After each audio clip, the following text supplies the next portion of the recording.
attorneys for Michael Cohen and for President Trump argued in court today that they should be able to review the material that was seized in the raid before federal prosecutors get a look at it, because they say they need to make sure that they can protect any materials that should be kept confidential because of attorney-client privilege. The judge in this case today, in this remarkable hearing, Judge Kimba Wood, she denied their request for a temporary restraining order, but she did leave open the possibility at the end of the day today that she's going to appoint a new person, a special master, to look at all of the seized documents to see if, in fact, any of them should be kept away from prosecutors. That sounds like the sort of thing I've heard of before. I don't know how normal or abnormal that is. And I don't know how to think about whether or not the president should be treated like a normal party to a lawsuit like this, or whether he should be seen as somebody treated differently because he's the president.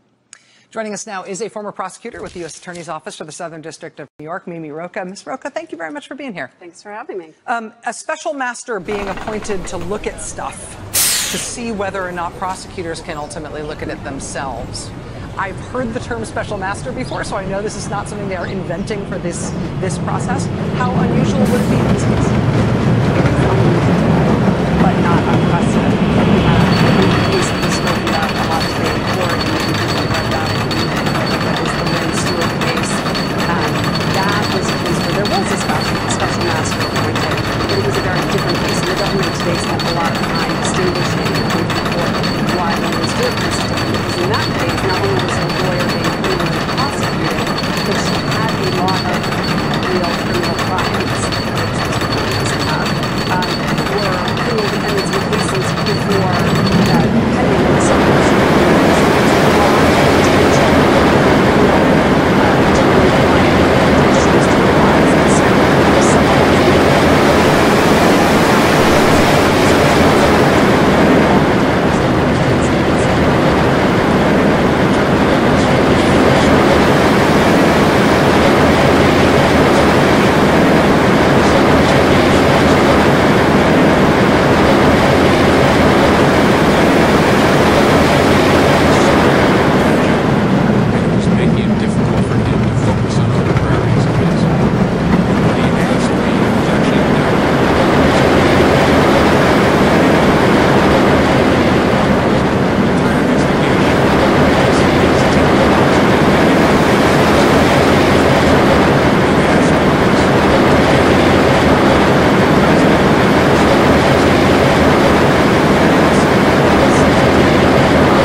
Wasn't under investigation.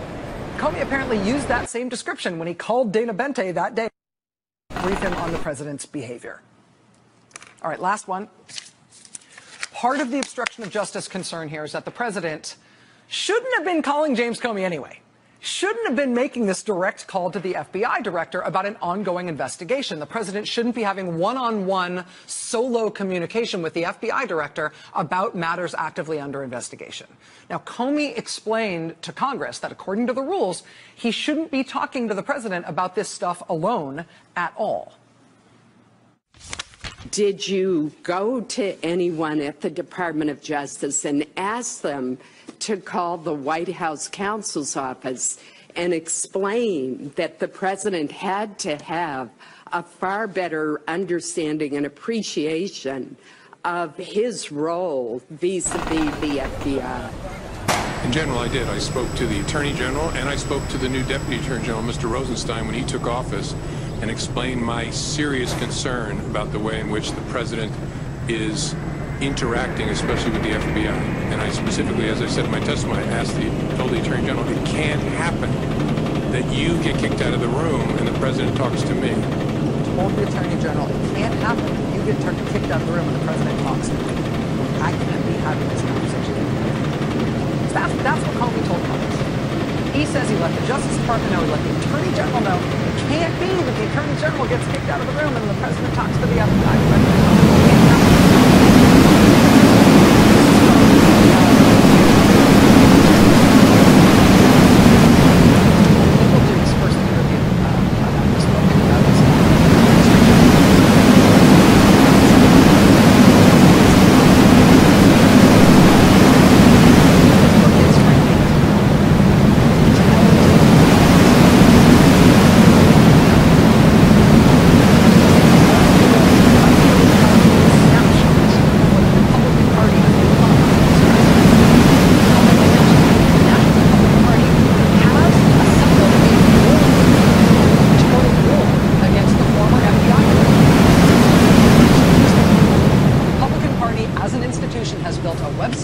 Installed a multi-person team. They are running a full-time, full-scale public relations offensive to attack the FBI and to attack the former FBI director because they are so scared of this book. I mean, this is the FBI director who was fired by the president. It seems because of the Russia investigation. That's at least what the president has said about why he fired Comey. That led to questions about whether that firing was a criminal act by the president because it was an effort by him to obstruct the Russia investigation, to obstruct justice. After firing Comey, the White House and the president have personally spent nearly a year denouncing Comey, calling him a liar. We've reported on this show just in the last 2 days on contemporaneous handwritten notes made by a senior Justice Department official that appear to corroborate Comey's account of what happened between him and the president.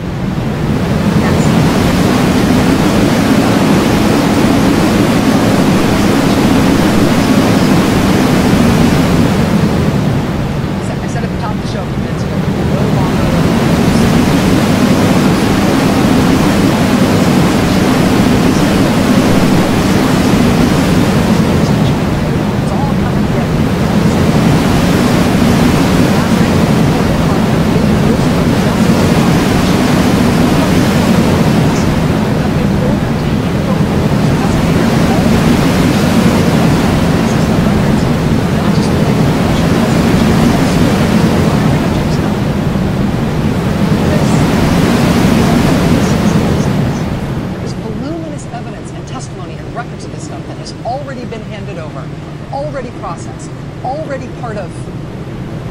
Put up the findings again.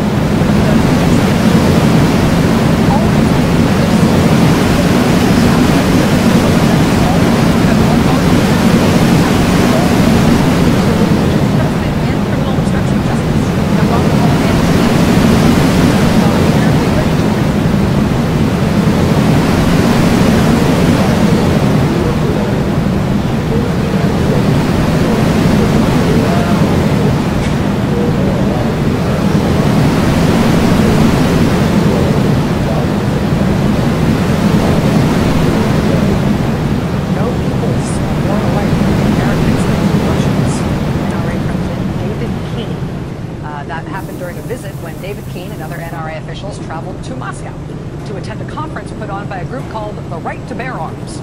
Now, the Right to Bear Arms is purportedly a gun rights group founded by a senior member of Putin's political party, which is called United Russia. What's funny about that whole concept is that Vladimir Putin and his party, United Russia, they don't actually support gun rights in Russia. So why did they create this group that purports to promote that? A deputy governor of the Russian Central Bank, a former senior member of the Russian parliament, a close ally of Vladimir Putin, a ranking member of his party, started this gun rights group in Russia. Now, they didn't actually do much to promote gun rights in Russia at all. They also named themselves the Right to Bear Arms, which has a lot more resonance in the English language than it does in Russian. What they did do was they started making lots and lots of connections to the American NRA. Alexander Torshin was this United Russia party official. He started cultivating ties with the NRA in 2010. He became an NRA member. He and a charismatic female protege, who you see him with here, they started attending the NRA's yearly conferences in the U.S. every year. They met with top NRA officials. They cultivated friendships with them. They met with lots of Republican Party bigwigs. They sought out Republican politician introductions whenever they could.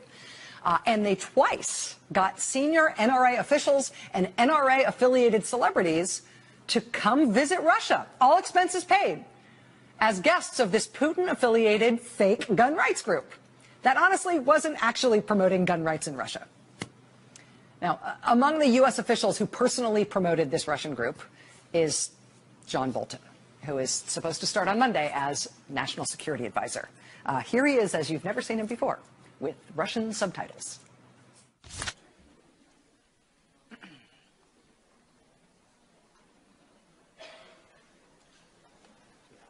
Hello. Hi, Ms. Maddow. So, a big fan of your show, as everyone here is, and everything else. So, you mentioned nuclear weapons grow fungus, but isn't, in all this debate about Congress versus the president, like, I'm just an amateur history person, but that once the button and nuclear war with Russia and all, that's why things had to shift to the president versus Congress, because things can't be debated in Congress. You might have to bomb them in an hour.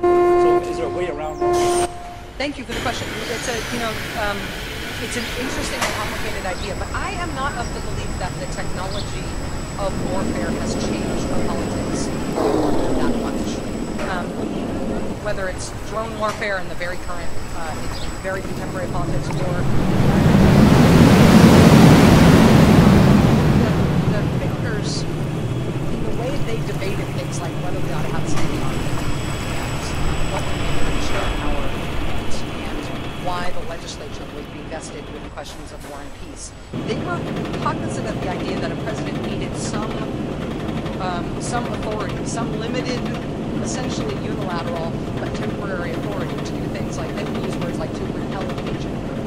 And I do think, when I say it's a balance, I do recognize that the president has a very, very important role in deciding what the nation's national security needs are and how to meet them. And there will be, I think there's a reason to make room for some limited action by the president acting alone in cases where times of serious investments. I think that's true, but I don't think that materially changes the overall idea that American war should be started on the basis of a congressional decision rather than one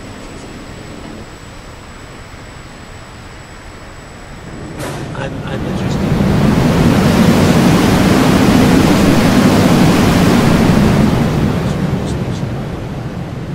Specifically, perhaps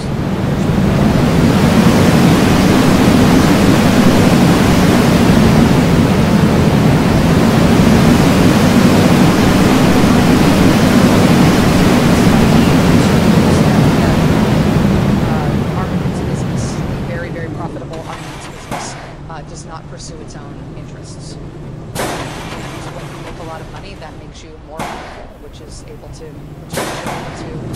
lobby for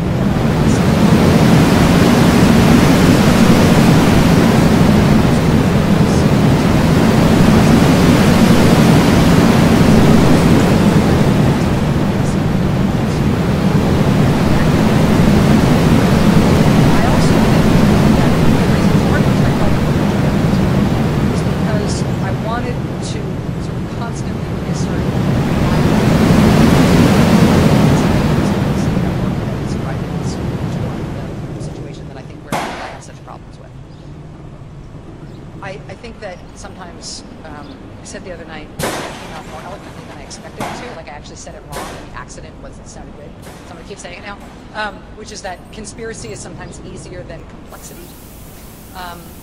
I feel like the decisions that we made, which was, privatization, some of the decisions that we made that I write about, privatization, the expansion of executive power, the Congress sort of given up their constitutional prerogative on these issues, the never-ending expansion of even totally useless forms of our national security infrastructure, like the massive nuclear weapons that we've got. These are things that we have done, I don't think because somebody was trying to pervert us away from what was right for the country. I think that these decisions were mostly made by politicians who were acting to get around reasonable impediments to things they thought were right for the country. So I think Reagan really thought that we needed to be funding and arming the Contras. And when he couldn't convince the American people of it, and he couldn't convince Congress of it, he figured out ways to do what he thought was right for the country around those impediments. And I think it was wrong. But I don't think that he was doing it because he was trying to break the back of our constitutional dependence on Congress as the decision maker on war and peace. Same thing with the radical expansion of privatization during the Clinton-Gore administration. I don't think they were doing that because they wanted to make Halliburton rich. I think they were doing that because they thought it was a good idea. It was not a good idea. So I really enjoy conspiracy theories, the idea that we are being subverted for somebody else's goals in a way that blind us to what our own goals ought to be. And I not only enjoy conspiracy theories, I believe in some of them, mostly for fun. But I don't believe it in this case. I think that these were rational political decisions made by rational political actors, some of whom I agree with, some of whom I don't agree with, but we got rid of what we needed to keep us moored to our constitutional foundations without debating them well enough. Long answer to a smart, short question. Sorry. Go ahead. Hello. I just want you to know you're my conservative mother's favorite liberal. She Oh, says very that you're good. adorable. Yes. Please tell her I said hello. I will. So my question is, I love the book, and I was wondering if, especially in the discussion of the Reagan administration, if there's sort of an implicit critique of the haste with which our executives recently have decided that things are worth going to war over. Haste is both the speed with which we must use force and the target against which we must use force and the way in which we have to do it to most efficaciously achieve our national aims are all the sorts of things that get fought over when you have a good debate. And if we are now making war in a way that elides debate, we end up with making war faster than we need to against targets smaller than we need to in ways more interventionist than we need to, I think. I think that part of the reason that you want there to be a big, loud debate involving a lot of people before you use military force, it's not just